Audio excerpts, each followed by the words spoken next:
This is what I have so far of the Leprechaun styrofoam drawing.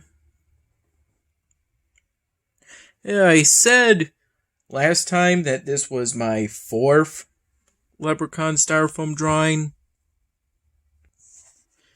But it turns out upon further review, it's actually my fifth. These are the Sharpie markers I used, or at least most of them, that I used at various points today to work on the Leprechaun styrofoam drawing. I worked on this drawing during the early morning hours. In particular, I drew this shamrock, which is less visible than previous shamrocks I've drawn on Leprechaun styrofoam drawings, but it has more detail, and it's at least a little bit more realistic. Same for the hat, though during the first hours of today, all I did was basically color in the hat after drawing in the shamrock. That goes for doing the top, the sides, and the back of the hat. I recall getting up around 1 p.m., though I have a weird feeling I got up potentially as early as 11:30 in the morning. But the earliest thing I remember from after I got up was around 1:15 p.m. when I had the Whopper and started having the coffee and had the zinc.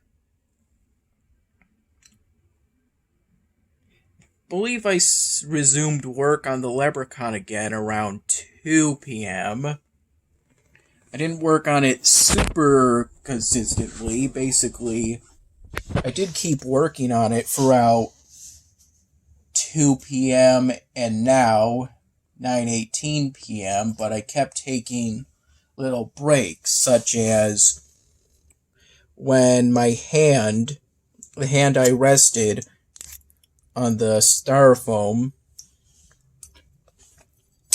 block as I tapped away with the Sharpie marker, hit wet marker, would take a little break so as to prevent contamination.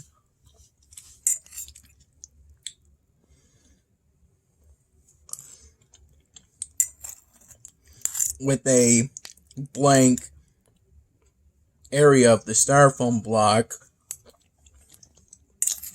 so as to ensure that it didn't get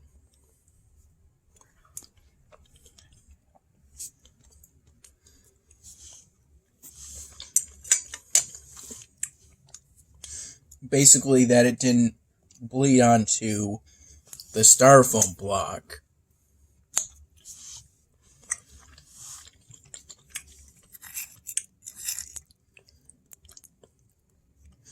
Since these unintended marks can be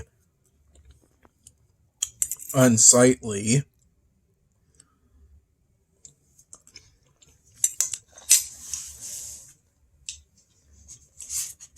if you want to try to make straight lines,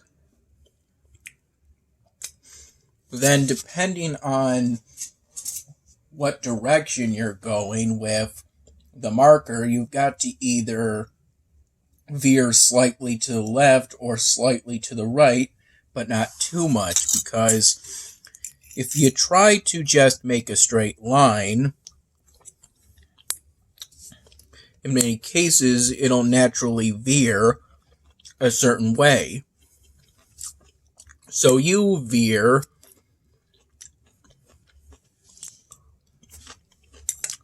to counter the veer you would get if you strictly try to go straight.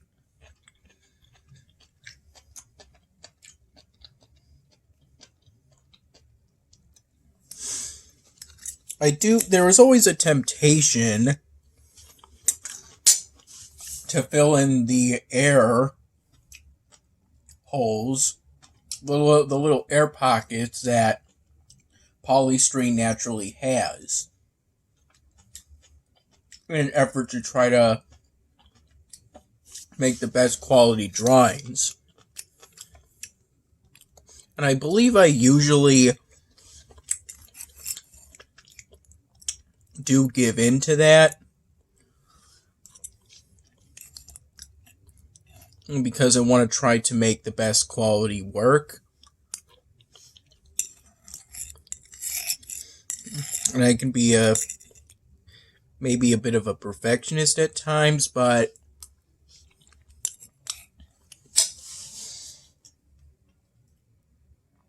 sometimes these air holes are so deep that an ultrafine Sharpie marker can't really fill in the hole.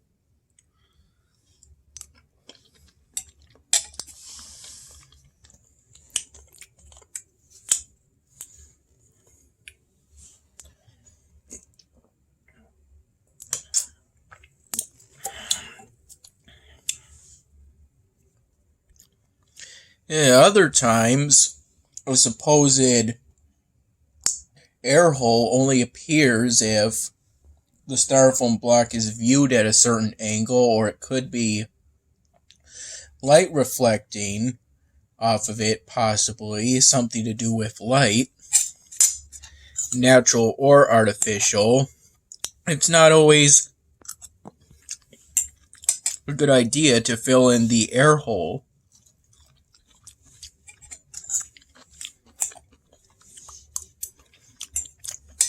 There's a risk that doing that could potentially make things a little worse. Could cause the ultrafine Sharpie marker to bleed into a little bit into an area that isn't supposed to be black, or whatever other color you used an ultrafine Sharpie marker for.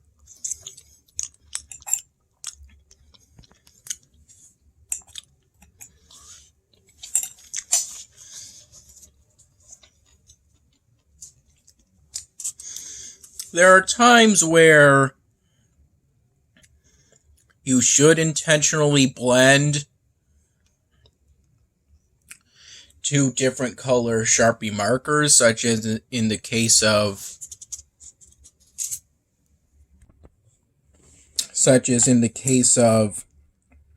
the Leprechaun's blush on his cheeks. But you don't want blending to occur when it's not intended. Which is why when a light color Sharpie marker is coloring in an area with dark Sharpie marker next to it, such as in the case of this belt buckle, try not to, you have to be careful with it and don't think too much about perfectly filling in the blank space with the color of the marker. After all, you do not want to hit the dark color borders and have it blend with the light color you're using in certain situations. As for me,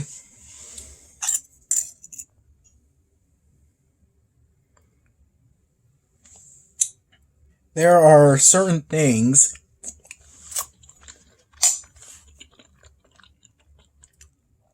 that look better if you draw it using an ultrafine Sharpie marker than with a fine Sharpie marker.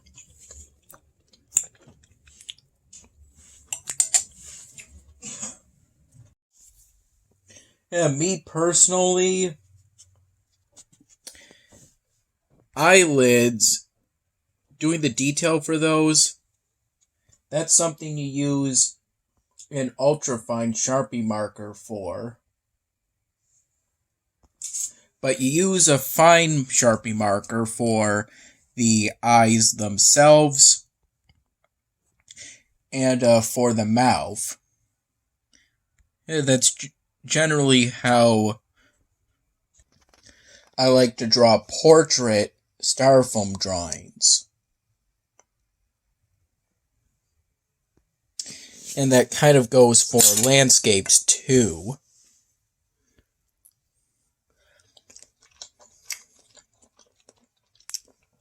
I use my own discretion to decide if it's better to use a fine Sharpie marker or an ultra fine one.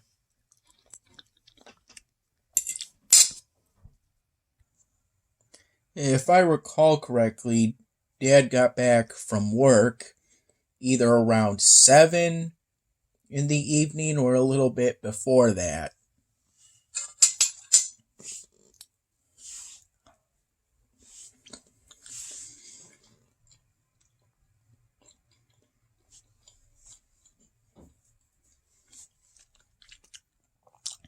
And by that point, I was pretty much at the point the progress I showed you on that 5th Leprechaun styrofoam drawing.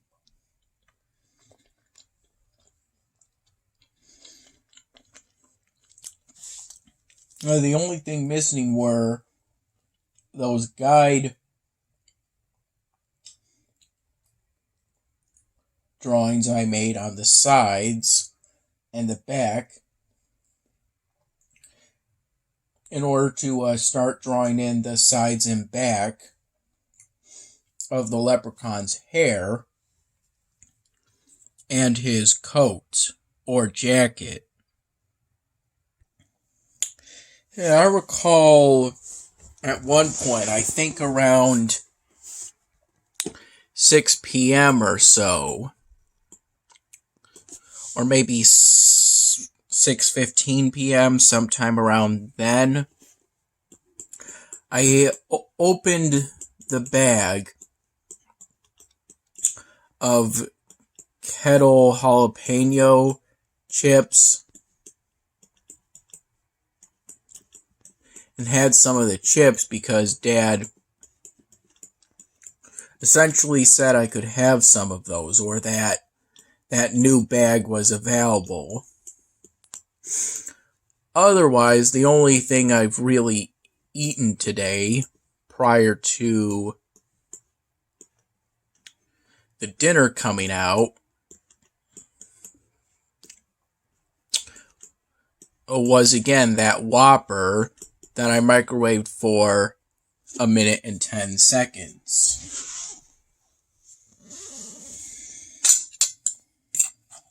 I had the coffee gradually, maybe about a few cups in total, from about 1:15 in the afternoon to around 6 in the evening. At the same time I was having the last of the coffee,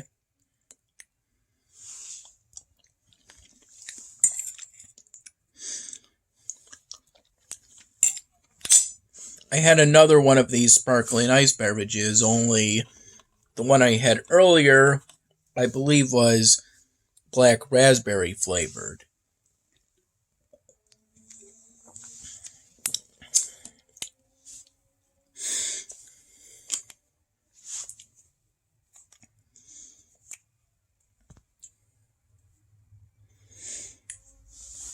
And while I did today's work on the 5th Leprechaun drawing, I listened to YouTube videos like the Arthur Spelling Bee episode and the Too Much Junk Food segment of the Bearstein Bears. Essentially because those kind of videos essentially show that being consistent in reaching a goal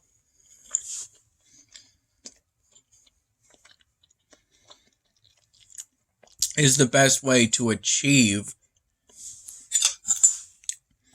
any goals you happen to have.